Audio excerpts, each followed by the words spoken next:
Betty drives a delivery truck on a neighborhood street grid, where the streets are 1 block apart.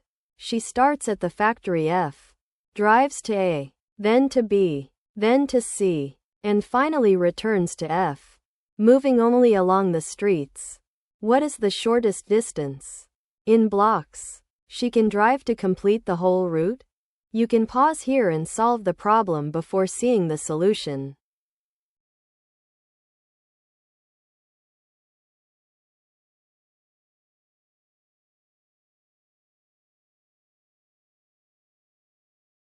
On a street grid, Betty can only drive along the streets, going across or up and down. So the distance between 2 stops is the number of blocks apart across, plus the number of blocks apart up and down. This is called the taxicab distance.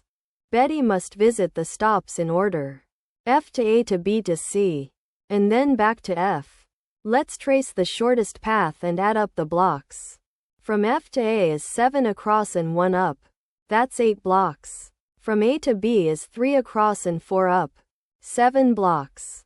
From B to C is 3 across and 3 down. 6 blocks. And from C back to F is 1 across and 2 down. 3 blocks.